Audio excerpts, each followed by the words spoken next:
and number 3 in microcontrollers and memories for the automotive market. We're first to market in USB Type-C controllers with power delivery, and as you'll see today, we have leadership in energy harvesting power management ICs.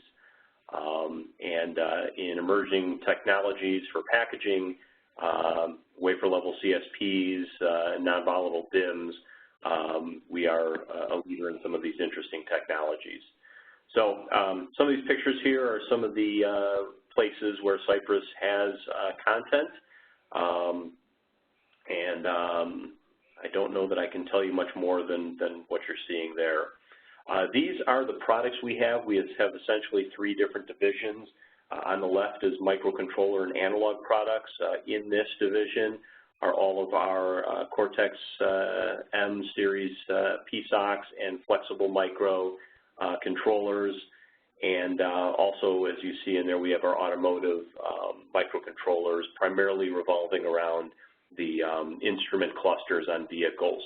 We do fingerprint sensing, and in our analog technology, as you'll see today, you'll be introduced to our power management ICs, primarily for energy harvesting. In the middle is our what I call our data communications division. It is focused around, or has been focused around, our USB products for many years, from low-speed to high-speed wired devices, and of late through our Type-C power delivery and port controlling devices. In the Internet of Things, Cypress has been a wireless provider in proprietary 2.4 gigahertz radio, as well as Bluetooth Low Energy. And as you'll see in the next slide or two, we've added significantly to our Internet of Things wireless families with a recent acquisition.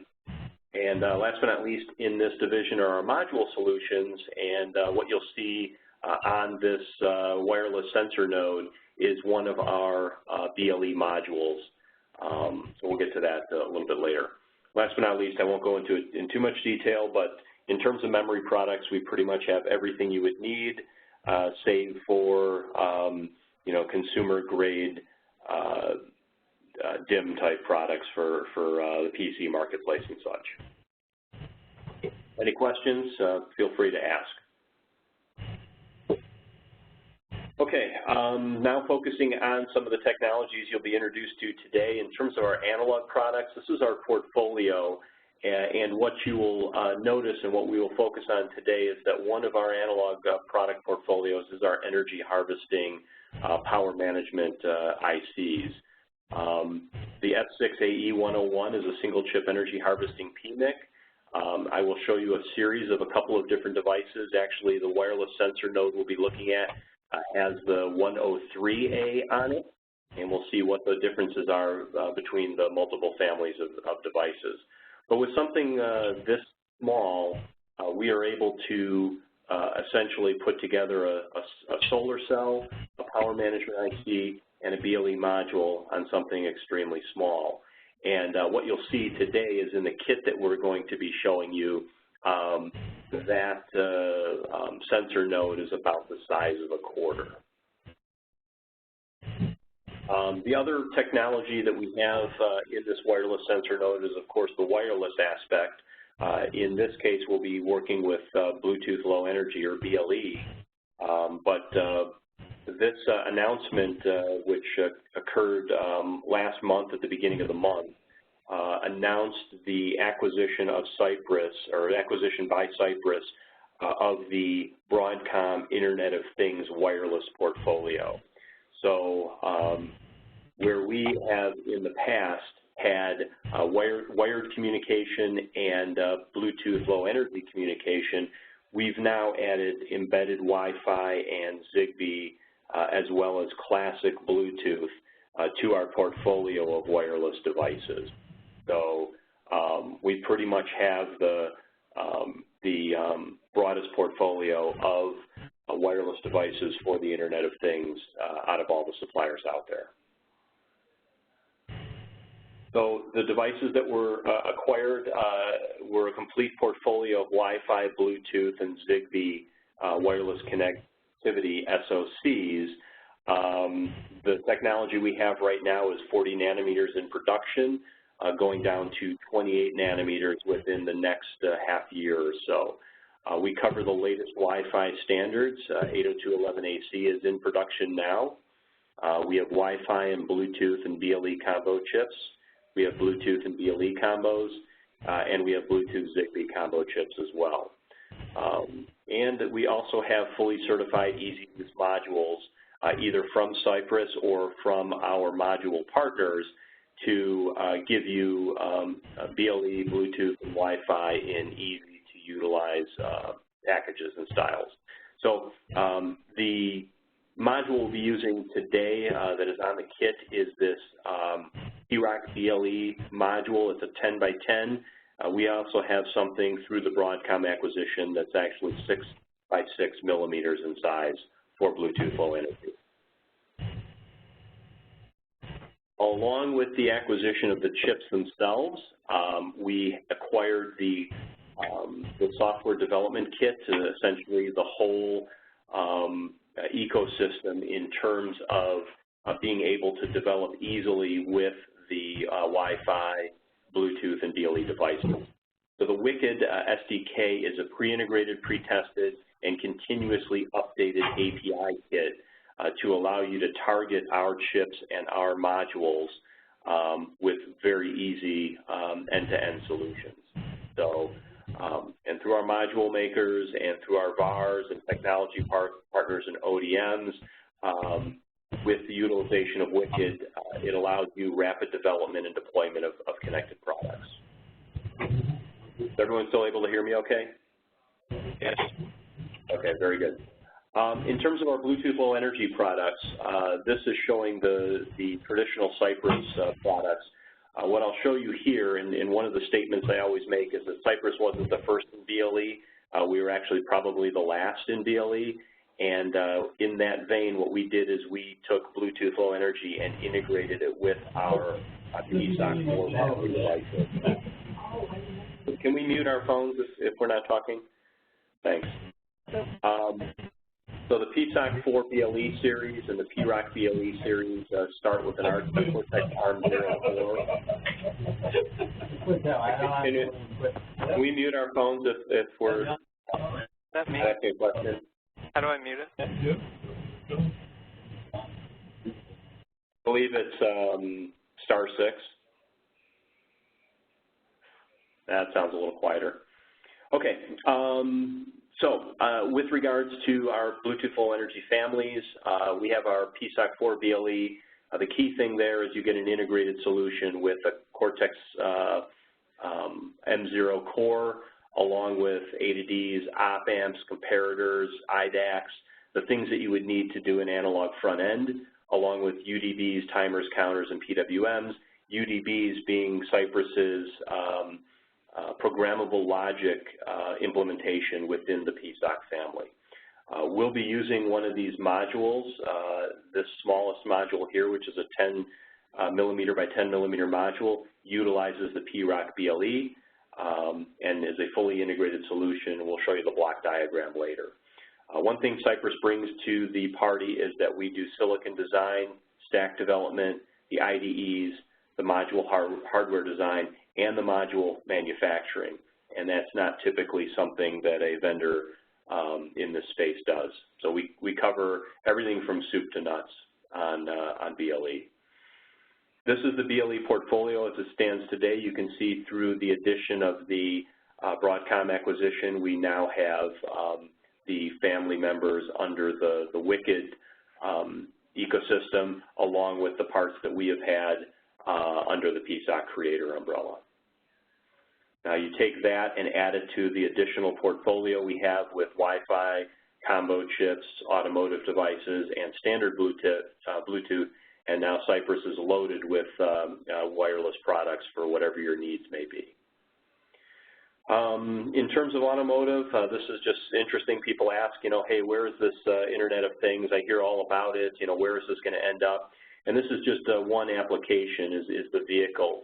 As some of you may know, there is a lot of wiring within a vehicle, and much of this wiring could be replaced through wireless means. What you'll see today is many of the cars that have wireless typically have about 3 or 4 wireless nodes in them. And I can tell you that with the stuff that we're working on for 2020 and 2021, cars will have 20-plus nodes of wireless within them. And this is not only within the vehicle, but also when you start to talk about vehicle-to-vehicle communication. Okay, so let's talk a little bit more about our topic of discussion today, which is the energy harvesting PMIC, Power Management IC, and the PSOC BLE solution for wireless sensor nodes. So wireless sensor nodes, it's set for explosive growth in the Internet of Things.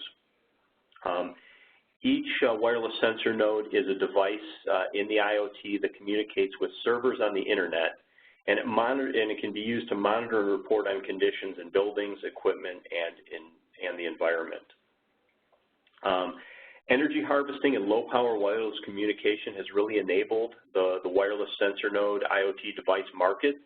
And what you'll see is these next-generation wireless sensor nodes will be powered by light, vibration, or heat, and they will communicate over typically low-power BLE networks.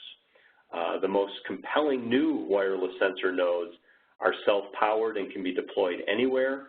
And in that case, you want these nodes to last much more than 10 years, require minimal deployment, and minimal maintenance costs on a year-by-year basis. So you'll see wireless sensor nodes in building automation, where the wireless nodes will monitor conditions in the buildings to reduce energy consumption. You'll see them in residential control applications where you would be monitoring temperature and humidity, and then they could also be utilized in factory automation where you might want to monitor pollution control and air quality standards. So what this is really saying is that these next generation wireless sensor nodes need low power energy harvesting power management IC solutions. Cypress is a market leader in energy harvesting. We did introduce yeah. The question is there a battery which being charged for the nighttime operation or low light operation? Yes, that's really up to you in your application. That's a very good question. And when I show you the block diagram of these devices later, you'll see how there can be a significant combination of a harvesting device, a backup battery device, a high capacity charge device, and regular old capacitors. So the answer is yes, you do have that option if you wish to have that in your node, but it's not a necessity. And what's the A to D resolution or on the modules? Is that 16, 12 bit? They are 12-bit module, 12-bit A to D converters. Thank you. Okay, Cypress is a leader in energy harvesting. As I mentioned, we did introduce the first energy harvesting PMIC in 2013. We have our PMICs in 500 wireless sensor nodes at JAL's check-in terminals in the Tokyo and Osaka airports. And we have about 100 wireless sensor nodes at the Aeon Company shopping mall in Japan, primarily doing beacons that are not required to be serviced. They can be placed anywhere using ambient light to have these beacons operate. So in these wireless sensor designs, what you'd like to be able to do is not have large solar cells, have a better energy harvesting PMIC, and we do that with the Cypress solution to the point where you can start with a series solar cell at a 1 square centimeter area, combine that with a single chip energy harvesting PMIC from Cypress, and also partner that with a PSOC BLE module to create a very, very small wireless sensor node. So this was our first prototype of these nodes. What I'll show you is a much more polished solution that you may like to deploy and test in your applications. So here are the three newest energy harvesting PMICs designed for utilizing a series solar cell as the energy harvesting device. I'll point out a couple of interesting bullet points here. These are all linear power converters, so they're not buck or boost. We do have those, though, if that's what you'd be looking for. A very low quiescent current in the hundreds of nanoamps. The startup power, this is significant where we have an advantage over many of our competitors, and that is it only takes about 1.2 microwatts of power to get these units to start operating. As I mentioned, these use a series solar cell in this family. There is the capability to have a low dropout regulator with them. And what else can I show you? Those are the main things. And you'll see the components in the bill of materials really comes down to the support passives that sit around the devices. So a minimum solar cell size for startup operation would be about a 1 square centimeter device. So we'll show you that in pictures as we move along here. Okay. In terms of development, another question? Yeah. For the BLE or Wi-Fi transmitting power, will the solar cell can handle that 1 centimeter square? Can it handle the transmit power? Yes, and I'll show you that in a second. When you design an energy harvesting system, what you have to look at is both your source of power and your load, and you have to essentially look at the amount of load that occurs in periods of time and assure that your energy harvesting device can supply that power such that you don't drop out. And so I'll show you, we have a software package that helps you work through that. What's the data throughput you're talking about here? It's beacon type data, amounts of data. It really depends on how much of a large storage device you use and how much you want to use it. But in a beacon, you're typically pumping out 20 some odd bytes of information at each interval. Thank you. Okay. For development and for basically running through our labs that we have on the IoT and energy harvesting, we do have this $49 solar-powered IoT device kit, and what this has is a motherboard which has a couple of energy storage devices on them. These are capacitors, the energy harvesting PMIC, the Easy BLE module, and a USB interface. We have a large solar module here, 2.5 by 5 centimeters, that you can hook onto this connector, and then this node here can communicate back with your PC over a BLE to USB bridge. But we do have an IoT customer workshop that utilizes this board along with our lab material to teach you about all the details of energy harvesting. One of those details is you really have to look at your system. And your system comes down to how much energy can you get from your energy harvesting device, how well can you store it, and how much does your load utilize over time. And based on that information, you can size the capacitors you would need to do your storage. You could change your time of operation, of active operation of your device, and do that all in software to essentially take a look and make sure that what you're trying to do is actually going to work within the budget that is permitted by the energy harvesting. So we go through a whole lab where we look at the front end, we look at your loading over time, and then based on that, you can come up with the amount of storage that would be required. Can you touch? So give me 10 minutes. 10 minutes? Yeah, that'd be fine. Okay, so.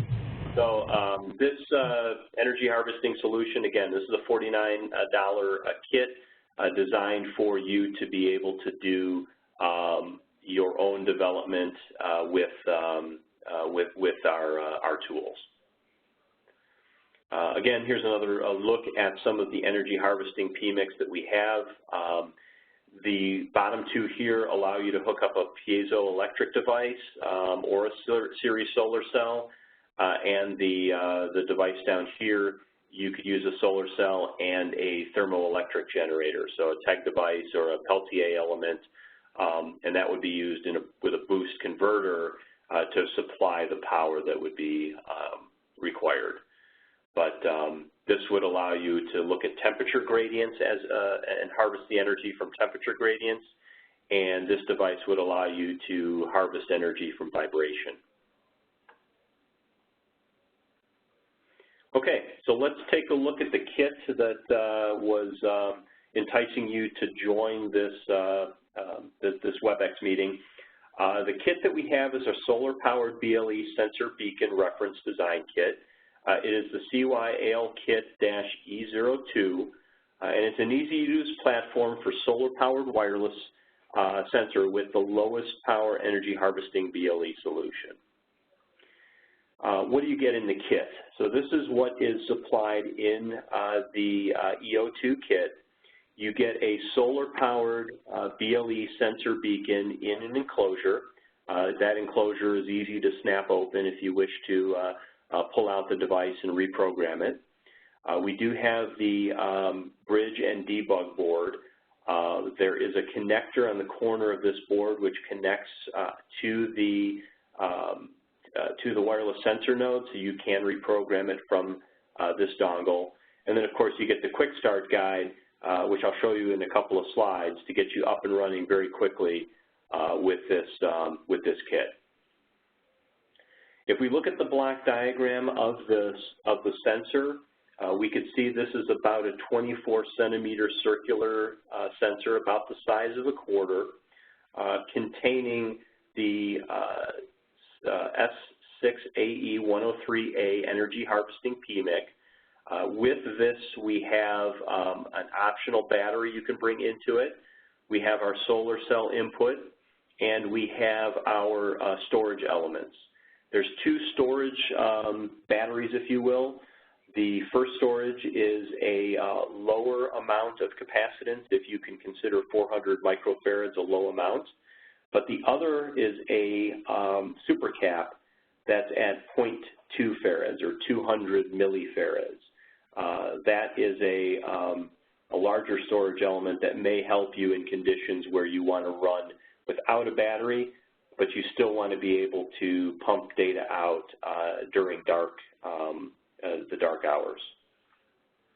Okay, that goes and supplies power to our Bluetooth smart module, the CYBLE 022001, essentially where you supply power, and this is autonomous to any control by the energy harvesting PMIC.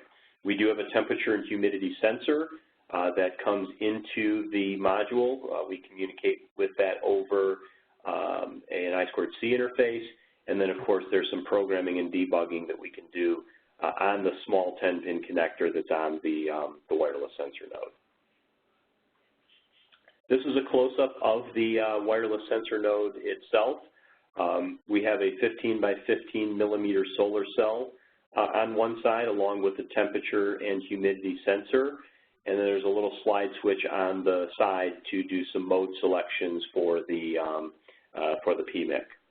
When we look at the other side, you'll see the 400 microfarads of storage capacitance, the energy harvesting PMIC, the BLE module, the 0.2 farad supercapacitor, and then of course our small board-to-board connector for programming the PROC on the module to do whatever your application might be. So if we look at the block diagram of the S6AE103 in a little bit more detail, there's a lot going on in this device in terms of functionality. So again, it's ultra low power in terms of its startup. The input voltage range from a series solar cell can be between 2 and 5.5 volts. and from a primary battery of also 2 to 5.5 volts. The output range is from 1.1 to 5.2 volts.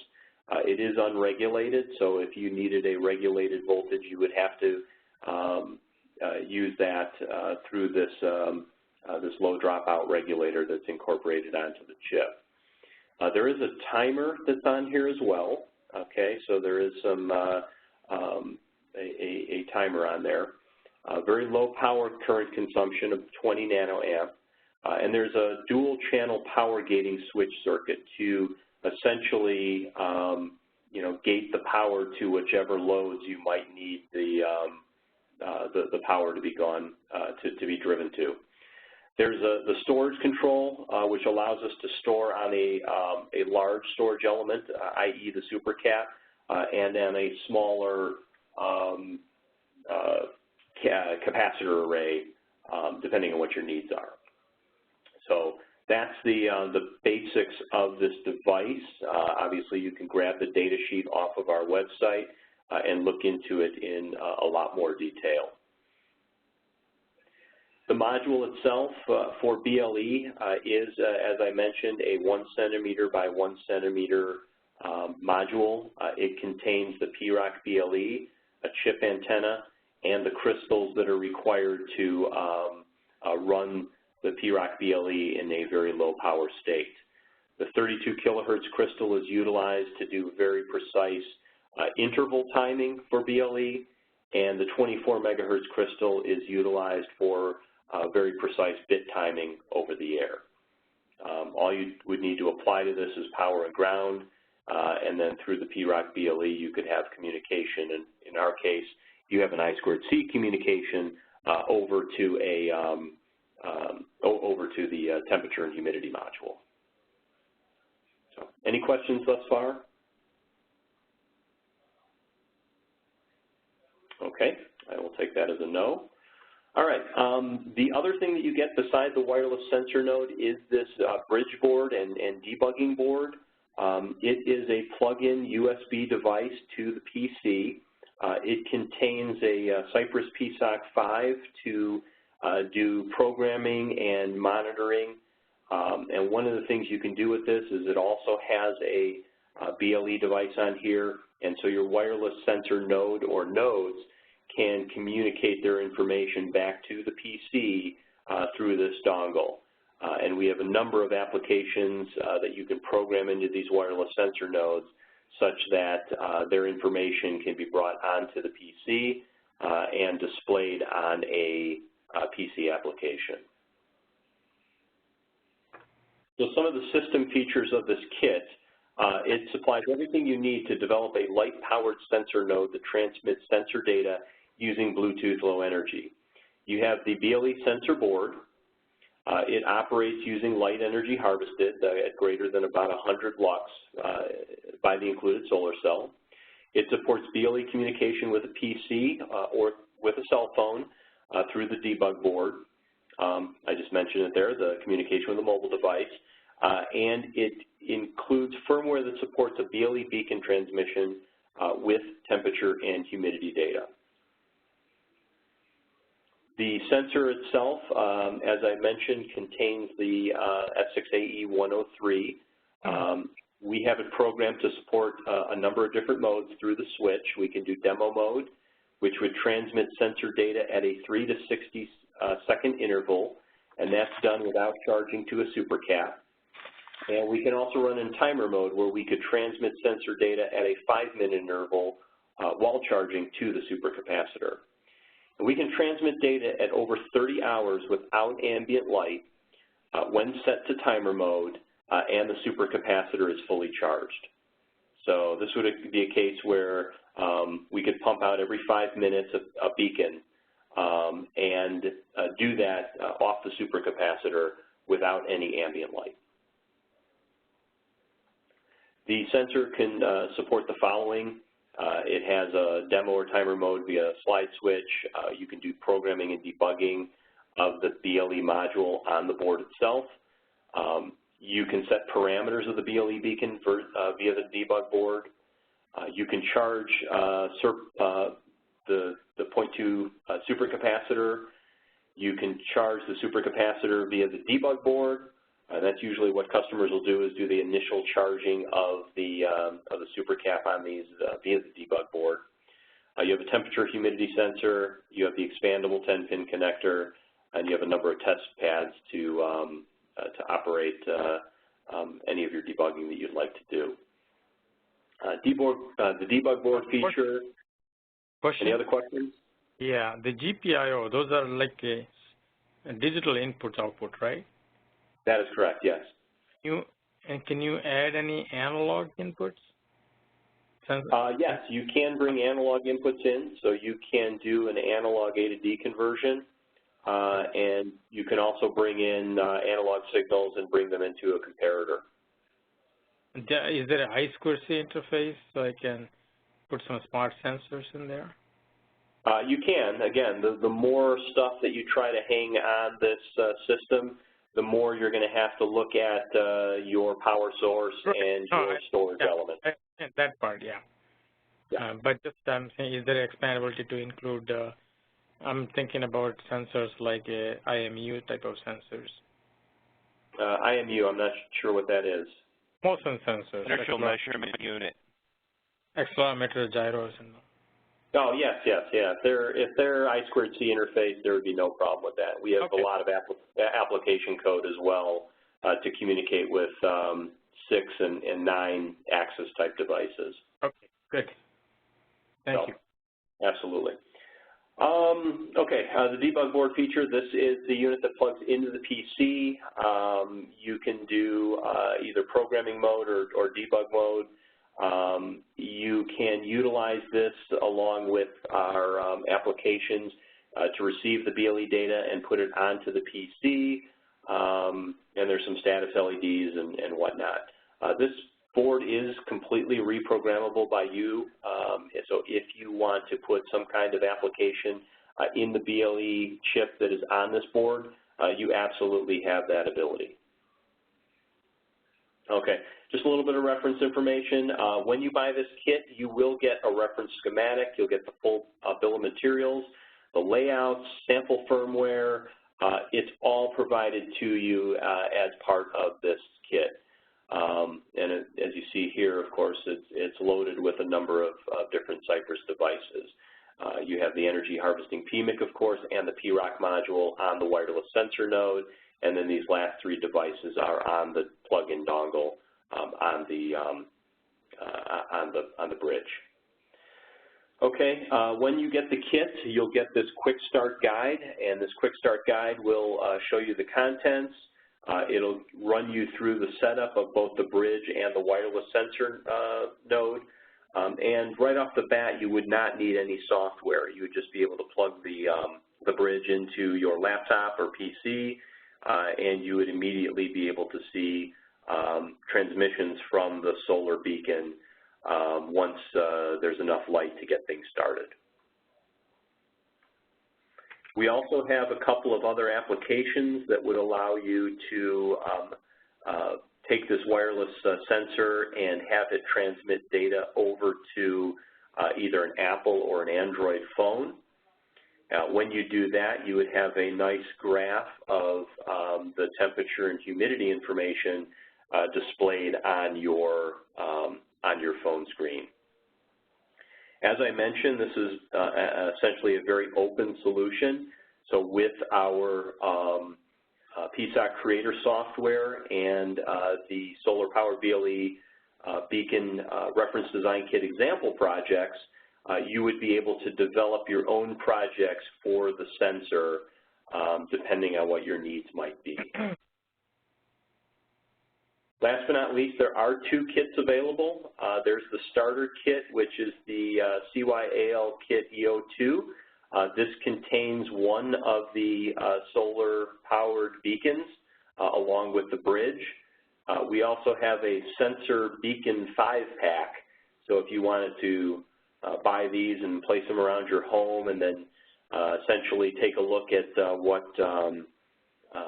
what the different temperatures and humidities are throughout your household, you would be able to do that through your phone or through the PC application. So that pretty much ends the discussion. If you have any more questions, please feel free to speak now. Hey, question, Corey. Yes. You mentioned about the PSOC development software. Is that a proprietary software, or it's a proprietary software to Cypress only? Yes, the software is called PSOC Creator. PSOC Creator is downloadable for free off of our website and allows you to do target development for any of our PSOC products, including the PSOC and PROC BLE devices. Now, with that package, if the primary purpose of it is to configure the hardware of your specific device through a graphical means. So your timers, your counters, your op amps, your A to D converters, you would place them on a schematic sheet within the tool itself, and then that would compile to code. Now, at that point, you can continue the software development in PSOC Creator, or you can export it to any number of different development environments, such as IAR or Eclipse. There's a couple other as well. Kyle? Kyle is supported as well, yes. So this is mostly graphical programming, right? Well, it's not graphical programming, it's graphical configuration. In fact, why don't I just pull it up real quick and I can show you the general idea of what that looks like.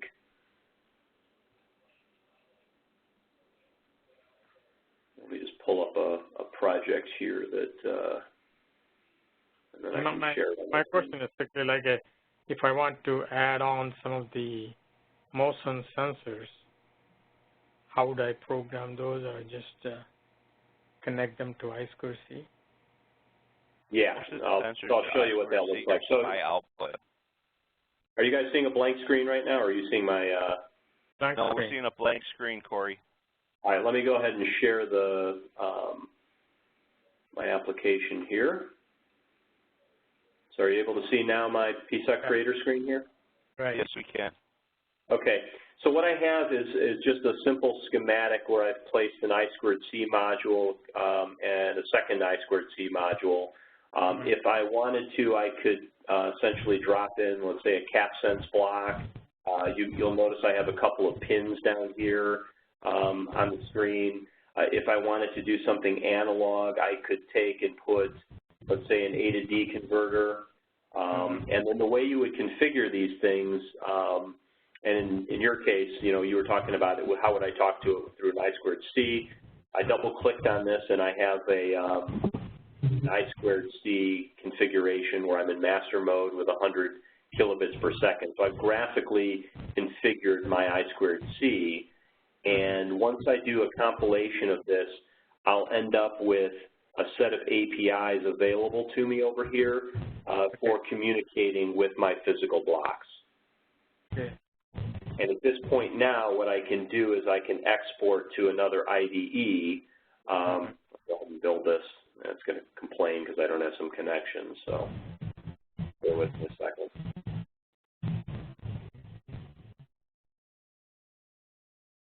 Do it one more time so you can see it.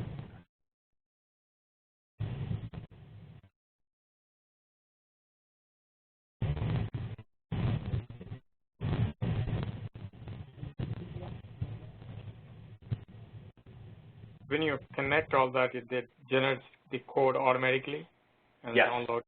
Okay. Yeah, and then hang on, it's going and doing the second project. Okay, so once, well, let me finish here. All right, so project, now you can go ahead and export to an IDE, and we've got Eclipse, IAR, Microvision, and so.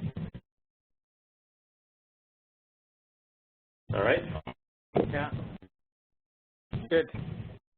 That's the concept with PSOC Creator, and then of course you can, you've got the normal stuff where you can go ahead and write your code to get it to do what you want it to do.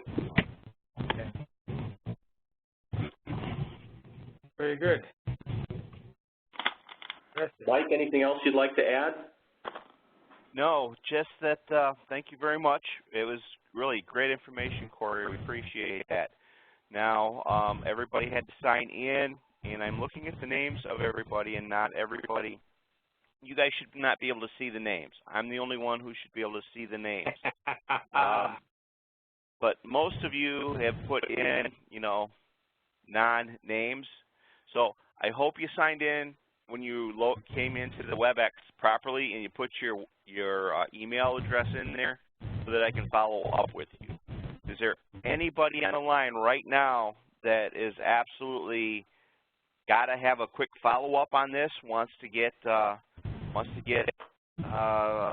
myself and more information and possibly a kit to their office to start talking about this? If you do, you got my email address. Please shoot me an email so that we can get the material together, get the team together, and come out and see what we can do to help you with your application. One thing I'll mention, which I did not mention, is some of the pricing of these kits. So this development kit here, this guy here, $49 for this development kit. If we go to the wireless sensor node kits, this guy here, the EO2 kit, this one is also $49 as the retail price, and this Beacon 5-pack is $99 as the retail price. So just to give you a scale of what we're talking about here. For the Beacon 5, you still need the other kit, so 49 plus 99? Yeah, if you're going to do any kind of development on these things that you want to change them, you will need the plug-in dongle that comes with the EO2 kit, for sure. Okay.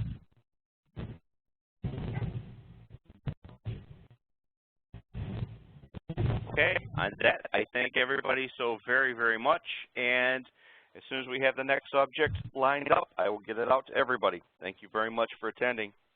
Hey, Mike, this is Harry. Yes. From Oakland. Hi, Harry. How are you? So we'll follow up soon, in a week or so. Yep. Okay, sounds good.